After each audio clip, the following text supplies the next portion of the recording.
Now we're live. Hi, everybody. Well, this is sort of a change of plans from yesterday because yes, got sent in, and we're going to answer those after we have a quick talk with Sean about we have a VP pick for the Dems. So I'm handing it over to you, sweetie. Yeah, we got the VP pick. It's Tim Walz. Everything. I actually got to hear him speak at the White Dudes for Kamala big phone call, where it's like $4 million that evening. He was by far, and I mean, we had Shift, we had a bunch of politicians and a bunch of movie stars and stuff too, and there's some really good ones there too. But as far as the politicians go, the elected officials, I thought he did the best out of all of them. But and it wasn't even like there wasn't really a close second. Um, no, I thought Buttigieg did a pretty good job, but I didn't really know much about him, much like the rest of the country. And I mean, and I pay attention, so if I don't know, then it's really super small world that knows. Um, and I ended up absolutely, not looking at my phone while he was talking, which probably was the first time during that 3 hour event. Um, I liked his manner. I liked his cadence. I liked his choice of language and words. It was real down to earth, kind of sitting around talking real life. I'm looking forward to him hitting the trail, and I'm looking forward to hearing more about what he's done. Um, he's actually, as far as his record goes in his home state, he's got some solid, like, so he enshrined abortion into state law for his state. I mean, you can't beat that. Sure. Yeah. And Minnesota, and he legalized marijuana. He required paid medical leave and family leave, which is huge. He expanded background checks for gun purchases. He freed college students from if you had a family income of under 80,000, he got free tuition at state schools for college. He's also his state's ranked like third for quality of life and general happiness in the country. Mm-hmm. I mean, he's been elected twice. Mm-hmm.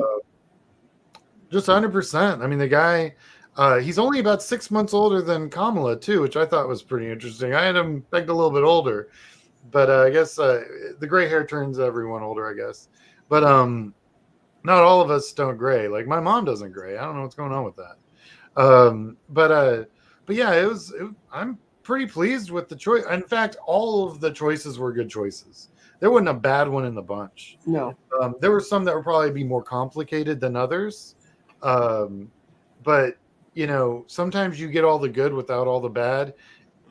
And I think in the case with Pennsylvania and Shapiro, I think that's what they opted for, simply because with everything that's going on in the Middle East, and just some other random stuff that we just know the GOP is going to blow up and create more noise with, you kind of have to ask yourself, is it worth it?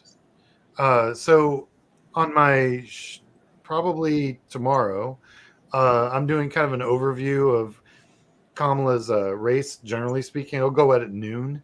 And one of the things I'm actually doing is I'm doing a bit of a historical look at how vice presidents have changed the voter turnout in their state. And quite honestly, the most I think we'd hope for nowadays is maybe a 1 or 2 point bump in a given state that the VP's from. But then you've got like randos, like when Biden got onto Obama's ticket in 2008, his state, which is small, went from a +10 to a +17. So I mean, there are examples where they just blow up, and then there's tons where there's like no change at all. Well, it can be a very critical choice. That's how JFK ended up being on the same ticket as LBJ, because they really needed Texas, and Texas at that point was starting to shift towards where it is now, which is unfortunate. but Right. that was a big part of them taking on LBJ. But he needed LBJ to help him control. JFK did to help him control the Senate. LBJ knew everything about every senator in there, and he knew how to get every vote. And somebody just wrote in the comments about how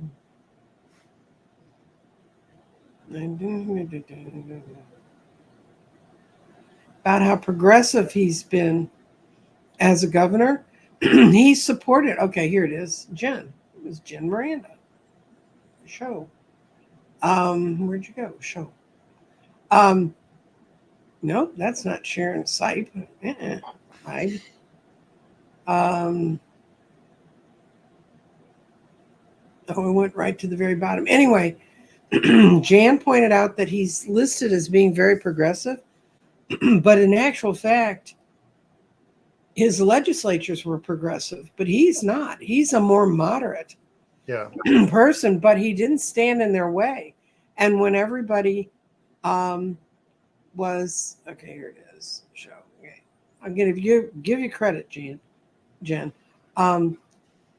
He didn't stand in their way, and he was very good at talking to both sides about where they were going with things, because you don't make the incredible shifts they've made in Minnesota in 2 terms without having someone. It's been also a crazy few terms too. I mean, Oh God, yeah, not been normal, Well, as people have seen one of the things he did is he took on healthcare services in the state, and Mayo Clinic's up there, guys. Medicine is a big part of their economy. So, did you want to make any other comments about it? Yeah. So one of the other things that I noticed in the polling regarding him is he's very, very well liked amongst younger voters. Mm-hmm. He has a better approval rating with younger voters than Kamala does, which I found very interesting. I mean, once they take gender and everything else out of the mix, they filter it all down. The millennials love him. And one of the things I did on my show is I showed demographic breakdowns of all the swing states. Mm-hmm. And there's quite a few of them where the millennials have the same number of population as the boomers. So they're as big a force as the boomer generation, which of course was the largest generation in the history of our country. So it's been really so I mean, just having that as a real factor, especially when you're trying to get the vote out. I think we got the women vote is coming. I think because of Roe being overturned, and this is really our first real presidential cycle since Roe was overturned. And we saw what happened in 22, right? There was supposed to be a red wave, and it turned into a red bloop. And one of the reasons that happened was because the independent vote moved over. So I think what we're getting is a perfect storm. We're going to see states that are going to be blue, if not purple, that we have absolutely no reason seeing. And it's going to be because of the demographic shift, of the gender vote. I mean, the female vote just coming. It's coming. And the independent vote, which are the ones who really do decide a lot of elections.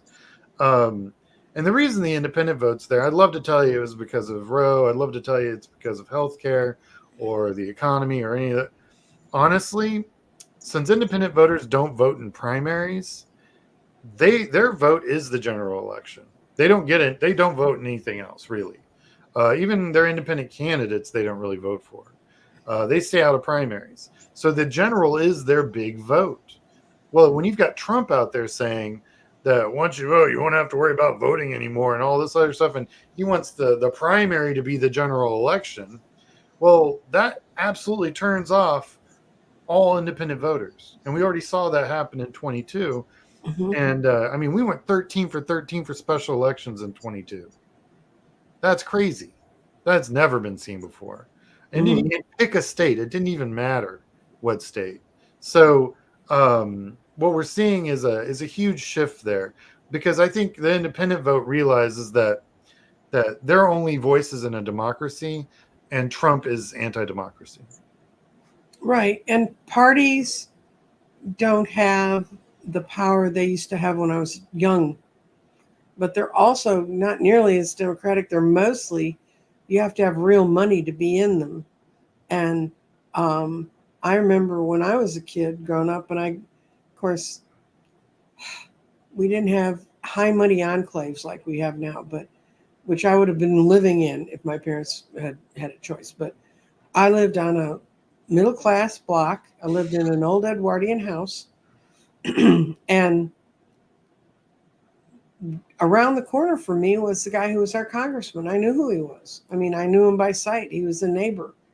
And yet there were high school coaches on that street. Shop owners lived on that street. There was a retired couple next to me, the Engholms, who Grandma Engholm lived with them, and she'd seen Lincoln when he was alive. That's how old she was. I mean, that's where we're going back here, guys. She was a child. Her father held her up and said, "That's a very important man. His name's," and she said she could remember thinking he was dressed weird because he had his big head. But you could be, and there was much more mix of people than there came to be. And then when the cities emptied out, and now the cities are filling back up, we have a chance to change some of that. But hopefully get a better mix. That's why all the cities are Democratic, because people know who their neighbors are and they care. Also, people in cities and suburbs actually need services. You can't have that kind of population density without services. You can live out in the country, have a well, and burn your trash, and your services, I mean, are insanely limited, and you don't need them. But when you have a high density population, if your neighbor's house catches on fire, the fire department has to show up because your house is going to catch on fire, and the next one, the next one, the next one. Right. So there's a lot more intricate services and plus healthcare and a bunch of other stuff that has to happen in order to maintain water, sanitation, food distribution. You got to have grocery stores. You got to have the roads and the infrastructure. Well, those are all services. So people understand that sink or swim. We're all in this together. People understand that when you live in suburbs and urban environments. But when you get out in rural, you're all independent. But when in fact you're not. I mean, most rural counties are subsidized heavily by the urban suburban counties when you look at statewide government. Mm-hmm. So they live in a false understanding of how economics work and how their roads are made. Like I always love talking to libertarians. I'm always like, I'll meet you somewhere, but understand that as a libertarian, your argument has failed on the road that you drove here to argue with me on. So that's where your argument failed. You got here. Mm-hmm. You're done. So whereas like out in the country, they're all libertarian and they're all independent Republican, blah, blah, blah. They really have no concept as to how economics really work. They understand the economics of their world as a bubble, but they don't understand the input that has to go into their world in order for it to really, truly operate. And that's a disconnect that the Republican Party has been working on since really the 70s. And then when Reagan got rid of he went in and they changed the laws for broadcast information and how you could just start lying. And that's how talk radio out there in Rush Limbaugh and all that nonsense percolated through the 80s. And they've been selling that giant chunk of misinformation and done a lot of social engineering that way. Okay. Well, Pegasus is very glad you started your channel, and she shared it to help it grow. So if people do want to help understand, let's see, I think, no, I don't have any more. It's on Sean's screen. I'll get rid of Pegasus here. It's CLSB, so C as in cat, LSB as in boy, politics on YouTube. Yeah. And if you want to support my channel, it's the same thing, but it's PayPal. Right. Sean's he's putting together some interesting material on the taker states. Those are all the red states that take so much more federal revenue than they ever pay into the federal coffers. And that has a lot to do with farms and farm subsidies and stuff. Yeah, there's some states that wouldn't even be states without New York and California. Yep. Um, like Texas being one of them. oh yeah, Texas absolutely is one of them. Well, what's interesting is like I was working campaigns in Florida in 22, and this one I was having lunch, and I started talking to this one guy, and I was like, well, this is a red state, of course, but it's really a social welfare state. He's like, no, we're net positive for the country. We have economy and blah blah blah. I'm like, you're 25 billion in the hole in this state every year. They're like, what? And then I was like, Google it. He Googled it and he was like, oh, and blew his They don't brain. know. Yeah, so he couldn't believe it. And that's not. And you got West Virginia, you got Mississippi, Alabama, Louisiana. And they're only in Texas does better than most simply because we get free money right out of the ground. If it weren't for that, so we get money out of the ground, which super helps. Like everyone's always like, oh, Texas is the Republican miracle. I'm like, no, Texas is the unsinkable ship. As proven, we could have complete morons running this state and it ain't going to sink. So, yeah, Texas is an unsinkable We have ship. what, 8 major military bases or 5? Oh, yeah, we have the largest military base in the country. It's over there by El Paso. That's where they do all the M1A1 tests, when all the guys have to be certified. And when all these people say Texas is going to secede, no, it's not. All those forts will just rise up and say, no, you're staying here because we've invested too heavily in you. Anyone who's talking about, oh, I got my guns in case the government comes after me doesn't know how tanks work. It's nonsense. Again, it's just nonsense that is complete disinformation, and it's social engineering put on by the conservative right, which the whole country can thank because it came from Texas. All their strategies, all their platforms, everything came from Texas. Yeah, we need to including Citizens United. That was totally from Texas. Mm-hmm. Karl Rove and his friends. Mm-hmm. We watched that happen. We watched it spread out of the state. And said, well, so people don't realize we don't have campaign finance limits in this state. For state office, if you've got $1 million and you want to give it to a state house rep, you can do that. Totally legal. As long as he shows it on his finance report, no problem. Mm-hmm. And when the first time I ever ran a race where we went and a bunch of consultants came in from all over the country and we were in Austin and we were educating people, and the woman said, well, the first thing you need to do is read up on your campaign limits. And I said, we don't have any. And they do they do for cities, they do for counties, but for the state legislature, there are no limits. And this woman didn't believe me. And we had to go down the hall and find her a book and show her. She was from Pennsylvania. She said, I know she was from Colorado, I thought. No, that one was from Pennsylvania. Yeah, she was in shock. I mean, they have so many more rules to the road back in then. And I'm talking early 2000s here, guys. Yeah, Texas was designed around the fact that ranchers, because this was before oil, ranchers, for one thing, created a weak governor. So our governor can't really do anything. He can call a special session, and that's about it. Imposed by the Rio Grande. By the Rio Grande often. But other than that, our lieutenant governor and our railroad commissioner are by far the most powerful elected officials in this state. But more to the point, those ranchers wanted to be able to control their legislative members. And that meant that they wanted unlimited money that they could push into those. And that way to keep different groups from coming in. So, you always watch the old Westerns about the Irish carpetbagger coming in with their money. So they would fight against those guys. I mean, they were really just, they weren't even really ethnocentric, just Texas-centric. And they wanted to be able to control their little lot, which, by the way, their lot was bigger in some states.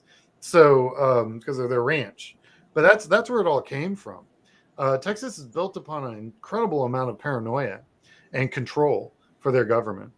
And then we've decided to spread that throughout the United States. You're so welcome. But yeah. Don't send us thank you notes, please. Help us get out of it too. And what's happened in Texas is things have changed. Although oil's still big, it's still a big business here. cotton was king for a long time. Cotton's not. All the cotton land got turned into vineyards. This is weird. So when they started having vineyards, all of a sudden we had all these incredibly repressive liquor laws. And all of a sudden the legislators started throwing those off right, left, and center. And I have a friend who owns a wine bar, and he was telling me that because most of the old cotton land's been turned into vineyards, now wine bars could stay open after 11 o'clock at night. I mean, they had them so stomped down, and now it's just, and it changed about 6 years ago. And so when they want to make changes, they can make changes. And I went to a wine tasting, which was the son of the guy whose father had run it as a cotton place, and he's turned it into vineyards, and he's now selling some rather good wine. So also they reduced the taxes on production and a bunch of other stuff. They quit picking on the bars and stuff. It's the alcohol distributors actually lost a lot of control that they used to have here in this state, and there used to be 3 of them, and they ran everything. It's not really that way anymore, and that's because these guys are out there in those gerrymandered to hell state house districts and state senate districts, and they've got money. And I'm done talking. That's really about it. And they got money. Okay. So I don't know that we're going to change the fairness doctrine tomorrow. And people are talking about how when they moved into big cities, they quickly learned how the world really worked. Yep. Okay, here's a question for you, Sean, and then I'm going to let you go because I told him Sean has a date with a woman named Linda later this afternoon. So I do. Sean, top 3 things people can do to help Harris Walz besides money. What works the best? So now that we have a ticket, your county parties are going to start really, now that we've actually got a ticket. It's kind of weird and difficult for them to get kind of organized until they feel like they've got the right yard sign. It's hard to explain. But now that that's done, what's going to end up happening is they're going to start a lot of walks, and especially as the weather changes and gets a little cooler, they're going to have a lot more canvassing. And if you watch my channel, you know I'm a big believer in canvassing. That's because the math says canvassing, right? The Brookings Institute, polled 2,000 different campaigns to figure what the ROI was, the return on investment was for canvassing, phones, mail, internet, email, you name it. They went through the whole bit, and they found that canvassing had a better ROI than any other form of campaigning. So what I tell people to do is get with your county party, tell them what precinct you live in, say, I want to canvass for my precinct. Say, so you download the minivan app onto your phone. They'll give you they'll say, okay, we cut your precinct's turf, put the number in, and then you'll see a little dot where you are, and you will be able to go canvass all of those doors. So really all you'll need to pick up from them is door hangers. So that's what I advise people to do, because not only is every door that you hit worth $4 or $5 to the campaign, which is true, you're also able to start canvassing almost immediately. So the one real problem logistically with canvassing is that you have to travel someplace and then you do canvassing. It's called group block walking. I like people to stay in their precinct because you actually gain about 30 or 40% more doors because you don't have to travel. So if you want to canvass for 3 hours, it's 3 hours of canvassing, not 30 minutes of driving, 2 hours of canvassing, and 30 minutes back. So you lose 30% right off the top. And so I would tell people, kind of find a friend who wants to do it with you. It just goes so much quicker. And trust me, it means so much to me when a real person shows up at my door and says, I'm a real person standing and talking for the matter of fact, last city council person, there was 2 of them, and I was reading their literature, and I'm not in that world anymore, so I really didn't know. But the person showed up and told me about a personal incident they had where this person had made a difference in their life. I have a friend who will walk the world for Jasmine Crockett long before any of the rest of us knew it, because she was having problems with her unemployment insurance in this state, and her rep, which was the job Jasmine was running for at the time, wouldn't help, but she knew this other candidate was running, so she called Jasmine's office. They straightened it out that afternoon, told her exactly what to do so she could start getting her unemployment again.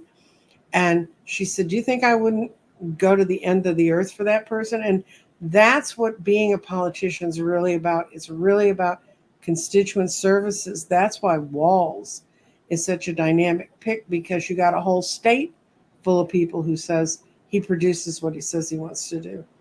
But Oh no, they were rallying around his house when they heard the announcement this morning. It was amazing. Mm-hmm. That's true goodwill. That's Mm-hmm. non-sarcastic, non-toxic, good political will, and you rarely see that. Also, just FYI, I'm a huge Jasmine Crockett fan. Yes, we all are. Or Texas AOC, I love her.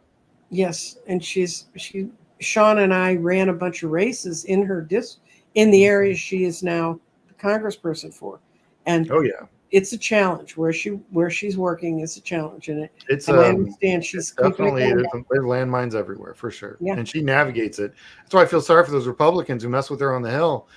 I'm like, oh, I'm sorry, you're dealing with a politician from South Dallas. Good luck.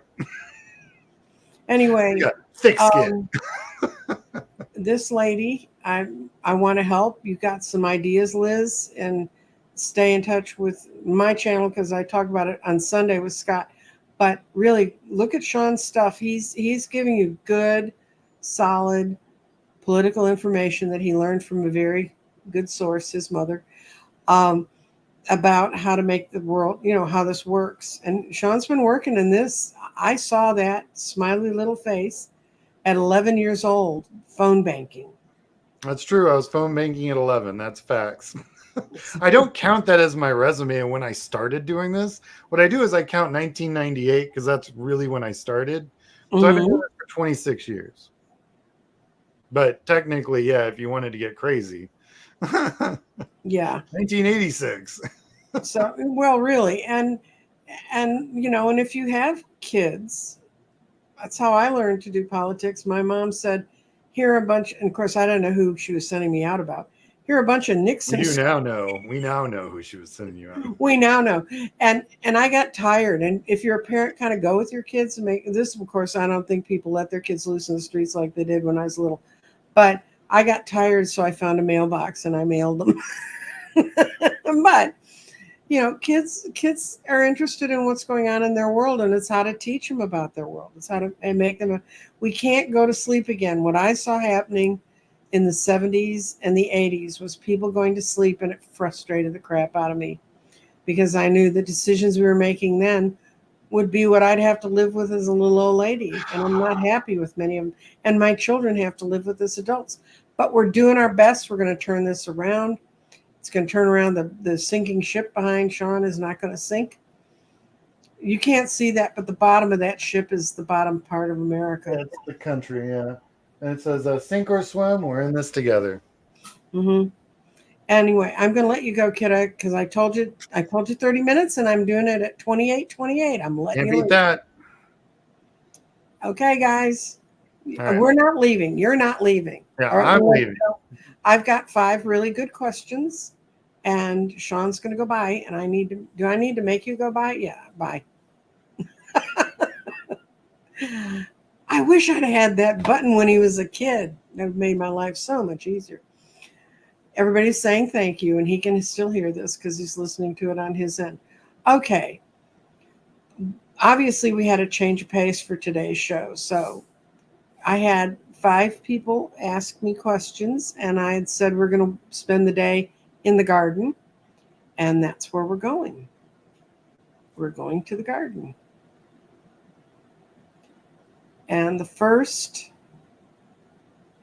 picture you see was I decided to throw stones for today and kind of what's going on. And it's really brilliant.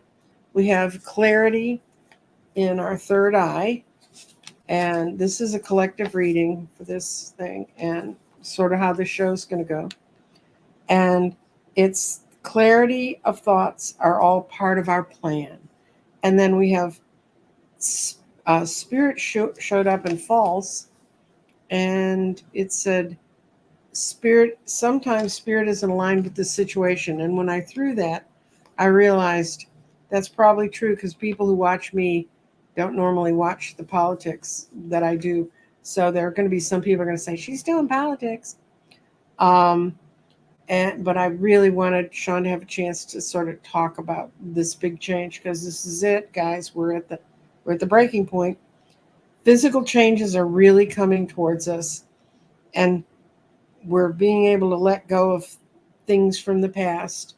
We have our values go from the earth to fire, and that said, more is being brought forward around us, and we're going to learn more and more every single day.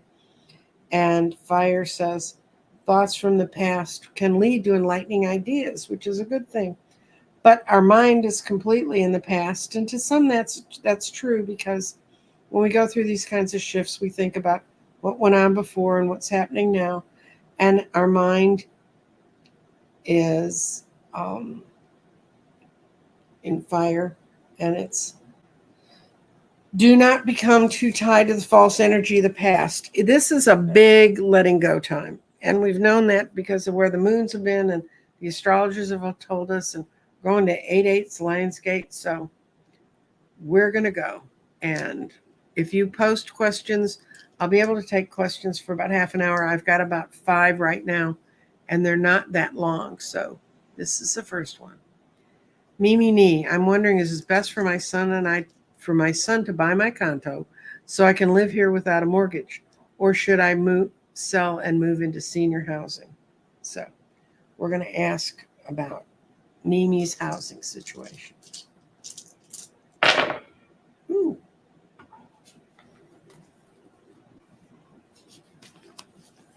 And your body has shown up in sacral and creativity, and I'm going to start there. And then this is really good. I think I have a good answer for you. Energy is freed right now to use your creativity. So it doesn't have to be either sell my condo to him. Well, you can put it, you could set it up in a trust in his name and he'd have control of it. If you did it in a trust, then you wouldn't have to pay taxes. He wouldn't have to pay taxes on it when it became completely his. And I don't know. I mean, I would definitely go talk to a lawyer because there's a lot of tax implications in this. And then your spirit's in restate and fire. And I think when I see that, I mean, your spirit's in restate, it's rethinking things. You're going in the right direction, but you need some clarification. And your spirit's in fire. And you're really trying to think about where you've seen other people mess up in the past, where they didn't plot things right. So that's what you're really trying to do. Your values are in air. That's good. That means you're thinking clearly. Mental actions right now are your path to abundance. Your mind is in water. It says let go of all the limitations. And then this is really important because right up here, you're in the tree of life and true.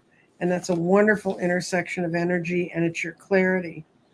And the clarity in the tree of life is your path is clear with wisdom, and when it shows your ideas are correct. So I think the deal of turning it over to your son, I think that's the better way, and to stay where you are because that becomes a permanent fix. Senior housing it eats a lot of money, and this sort of, as long as I don't know your son, Mimi, and if I were doing a reading on this, I'd do like 5 layouts on this question. But what I oversee is that when you clearly think it all the way through, it's a great idea. It's a creative idea for you to deal with it. You're letting go of limitations. You're not trying to hold on to everything on your own. You can have the stability of him being there to help you with it. And that might be better, and you just need to set it up in some sort of legal trust. So, and I'm not a lawyer. Don't even play one on TV. Did not get a law degree. Hung out with enough of them to know I didn't want to be one. Okay. Here's the next question. Okay. Question. There have been weird energy shifts for me in the past 5 days. Any read on what's happening or what is to come? It's very distracting and unnerving. No, what I think you're feeling is what we're all feeling. Ness. Let's see. Ness. I'm going to see if this is, I think it's just that you're in an incredible pattern of change, and change is just uncomfortable. But we'll see. So we're going to throw it. Okay. This is summer, and by fall you're going to be settled into what you need to know and what you need to do. But something happened right as spring and summer went in. That's would have been at the summer solstice. Body is the third eye. Your body, that sort of grounding energy to you. Some things happened around you, and that you felt like something physically changed around you that began to unnerve you for some reason. And it may just be because it presented a different way of handling things. And your body says, now this is where you begin. That's when you said, I want my thoughts really grounded. I want things really based on the world. So you're going through the summer, and then you too got spirit and false. And your spirit's not aligned with the situation. Whatever got triggered off here that made you feel uneasy, it didn't get settled very well. And you're really about to have some final thoughts, because this is about midsummer. And so you're really about to have some final thoughts. Your mind is in your heart. And your heart's being opened up.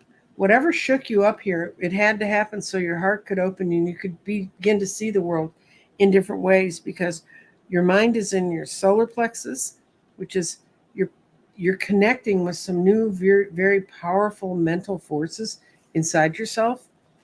So yeah, it's going to distract you and it's going to feel a little unnerving, but don't think of it as bad. It's a good change. And sometimes we have a hard time accepting good changes. Your clarity is completely in fire. And use ideas that you carried from your past in your life that proved to be good solutions. Because whatever this thing is that popped up, and I got a feeling with this as your outstone, with it being in the past, what it's telling me is you need to look up new patterns to create new beginnings for yourself. So I'd go back to around the 20th of June and see what was going on, because all these are leading to positive changes. It's just whatever happened here was such an abrupt change. I feel like almost like an earthquake kind of change in your energy. But what's to come is it's opening up your heart. And it's opening up your heart so that you can it's opening up your mind so that you'll have the power to connect all these forces together. So you almost have some anxiety over this. You need to really work on opening up your heart, connecting your heart and your mind.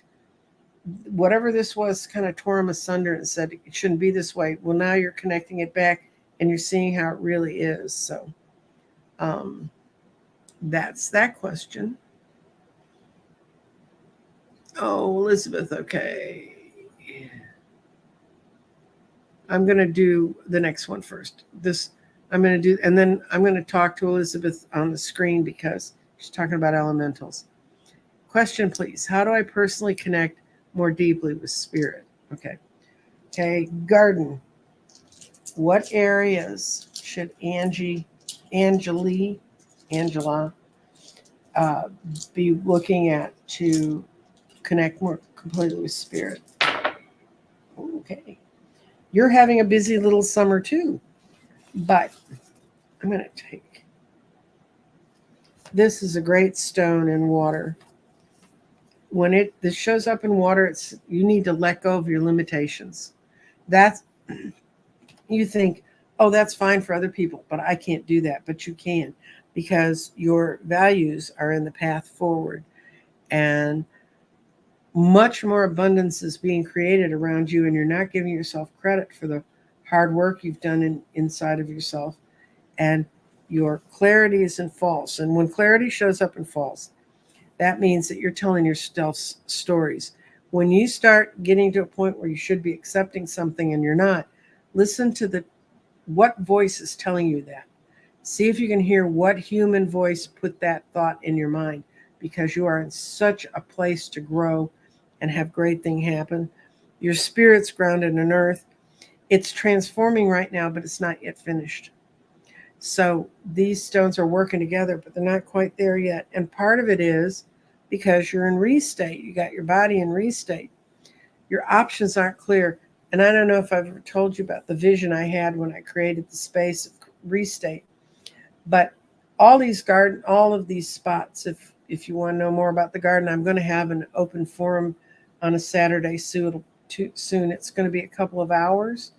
But I'm going to go over what all this really means and explain it in case you might be interested in it. But restate's a really interesting spot. The night that I had the vision on what restate was about, it's like all these are very wonderful gardens. They're gardens with lots of water. This is a beautiful open plain. There's a Victorian garden. There's a formal British garden. There's just a kind of funny veggie garden. But they all had plants in them, and they all related to one another. And in the case of restate, it's a corner of a formal garden that used to be absolutely gorgeous, but it's become overrun with weeds and problem plants. And some are weeds, and some are plants that, if they were sorted out, could grow beautifully. But it's a matter, restating means I have to go in and I have to relook at what this plant is. Do I want to have this plant in my garden or not? Because, a lot of herbs that we eat are just weeds that we eat. Their purposes. I mean, otherwise they grow like weeds, and that's what they've done. That's how they live to be with us now. So you have to choose. Am I growing a veggie garden? Am I growing a flower garden? Am I growing a pretty garden? Is it going to be pretty in the fall? Do I want to put in a lot of spring things that are going to come up then? And this is sort of the end of your journey. And so for you to connect deeply with spirit, you're doing it. You just pull yourself back when you get to a certain point. You have to let go of limitations. That's the most important stone in the garden for you right now, Angie, and I hope that helps. And now we are going to have me talk to Elizabeth about her fallen tree. I know when trees fall, it's so hard because there's so much. You can feel the energy that the universe has put into putting them there. When I thought about this, when I saw this morning, I thought about it because the elementals talked to me here in my office, and they said the elementals haven't fled from there. They want to find more things there that they would like to do and play with. So I don't know why the tree fell, and I don't know if you're even interested in putting another tree in there. But they said whatever you put in there, just talk to them when you're doing it, and they will guide you as to what you need to put in that space. And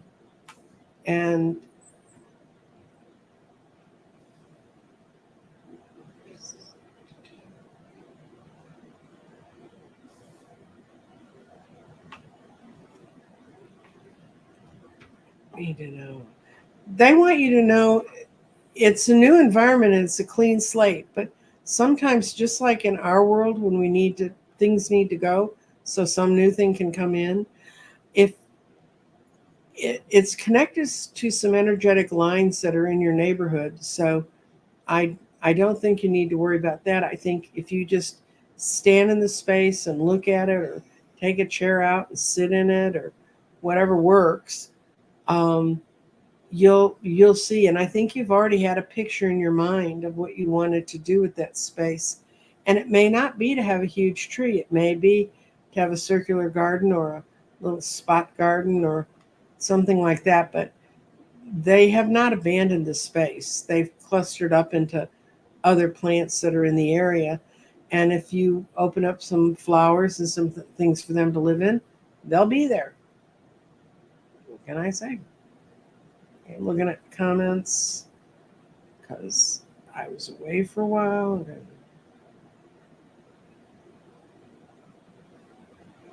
Okay. I'm checking the comments because I don't.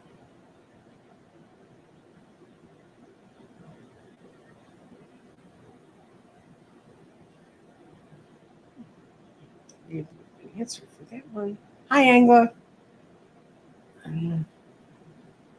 Okay. Let me see. I don't want to miss anybody. Okay. This is hi, Nancy Jean. What areas do I need to connect to without limitations? It really means opening your mind up to all kinds of new thoughts as well, and to new information, so that Lyra, so that you can feel it. I guess I'm going to go back to the garden because the next two questions are gardening questions, yours included, and I have two more questions that I'm going to do after this. And then I want to thank everyone who showed up and put up with politics for me. Trying to give the kid a chance, you know. It's not like he's not going to be seen by 100,000 people on Linda G's channel, but Sean's having a wonderful time and he really appreciates your support. And every one of you that goes over there and watches it and said, I love your mother's channel, he tells me. So just letting you know. And Lyra. Where do I need to connect with it without limitations? Okay. Oh, you need to get more present. Okay. Your mind, we're going to start here because it's out in the outer ring. Your mind is in your root chakra and your sacral creativity. And creativity is the key to what you need to you need to start doing things that are more creative or extending yourself in what you're working on that's creative. And that can be anything. Creativity can be show up in cooking. It can show up in needlework. I'm trying to think of the things that I do that are creative. I have a whole set of paints to the side of my desk that I really need to crack open again because I so enjoyed it when I did it. But you need to open up those parts of yourself. Then I'm going to go to your present. Your values are being purified right now, and what you like to do. I think sometimes you do stuff to get along with people and go along with where you've been, and you don't push yourself into doing the thing you'd rather do. Do the thing you'd rather do. And your clarity is coming also out of being in the present. And clarity comes from a variety of paths. So you need to try a lot of different things, and then you'll find out, you'll find yourself in something you really love doing. And when you love doing it, it'll just all of a sudden open up for you. And what we got? This is an air. Our body is an air.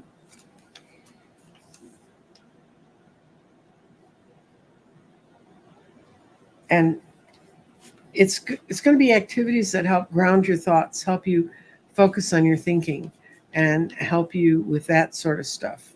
Since I don't know what your hobbies are, or where you live, or how you live, that's a little hard for me to say. But think about the things you like to do that make you feel really here. When you do the activity, you feel like you're really there doing it. And then your spirit is in earth and fire. Your spirit's transforming right now. And some of them are things you had tried in the past, but you gave up on them. And they're coming back in a way that you can handle them now and you can deal with it and you can move forward with it. So that's where you can, that's what you need to connect to without limitations. And then Vicky Howell.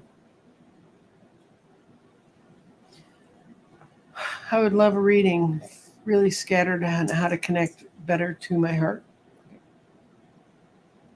Show us the path in the garden that's going to lead Vicky to a better place in her heart. Okay.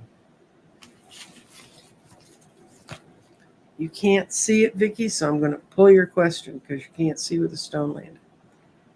You had your grounding stone show up in your throat chakra. And boost self-esteem with your own expression. You need to express yourself clearly because that's how you're going to feel better about things. You've got clarity and false that I think this means you don't always listen to yourself. Vision, your vision is clouded right now. Accept the fact it's clouded right now. And you may not have all the answers, but do the best you can. Changes are coming because your body's in the earth and it's also in air. And when it's in the earth, it means physical changes are coming. Physical changes are going to happen around you. And they're going to help you ground your thoughts so you can move forward. And you'll also have your spirit and fire. A lot of that today. Thoughts from the past are clouding your more enlightening aspects. So you need to, if you're getting old messages that have not served you well before, you need to let them drop off and let the other ones come forward. And you've got let go of limitations, man. That's the message for today. Let go of limitations. Quit self-editing yourself and just talk to your heart. And if you're feeling really scattered, it's because you've got stuff coming in from the past that's not really helping you. And what's this thing?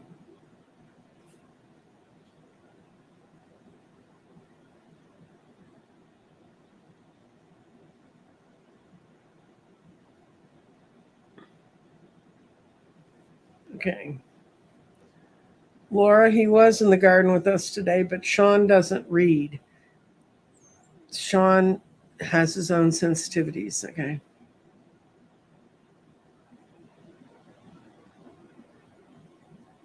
Okay, I'm going to pull a card for Annette. Because she did ask me about that. She's asked for her foster brother's records. Let's see if we can pull. Make me switch my modems, the modem that I'm using, the modality that I'm using. Let's see what's going on with Annette's foster brother's records.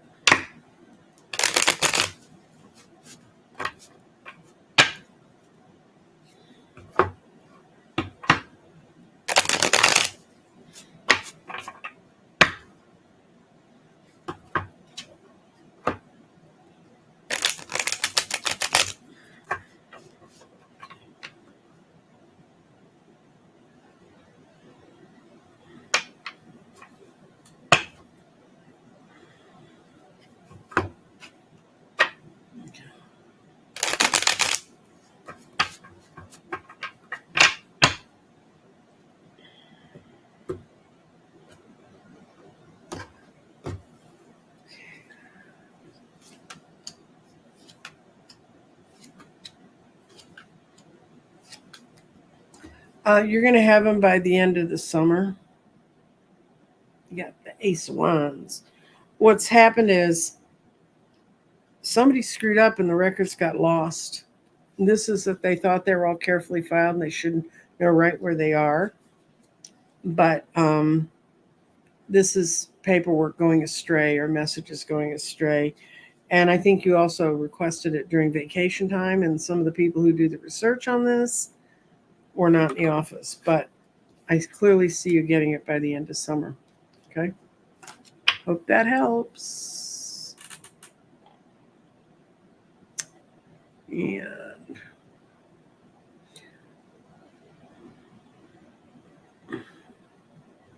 okay. And as we're constantly reminded by Sharon Sipe, this is for entertainment purposes only.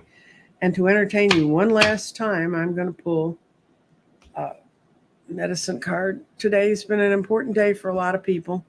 Set a lot of new patterns in motion.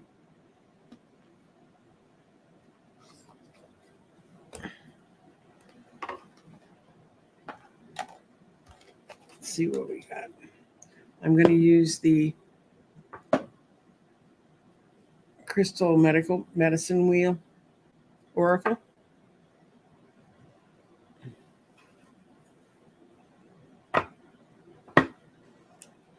Oh, this is cute. And it said,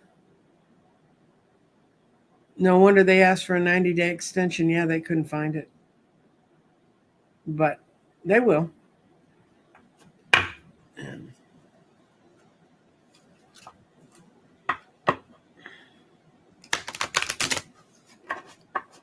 yeah, these days are kind of crazy. Sean and I went out Sunday and we had full intention of eating Japanese food, but the restaurant we'd chosen couldn't, unless you had reservations, you weren't getting until 9 o'clock. And it's a hole in the wall kind of place. It's not usually like that. So instead we ended up going to a British pub and he had some Guinness and I had some really good fish and chips, and I OD'd on the chips. Threw myself completely out of ketosis. Where are we now? We're in a time of soul awakenings. I'm having a hard time seeing. Soul awakenings. And it's amethysts. And we need to rely on our medicine pouch. And I think sometimes when our souls are awakening, what we do need to rely on is our internal fortitude and the things we've learned that help keep us on the beam. So let's see what we got.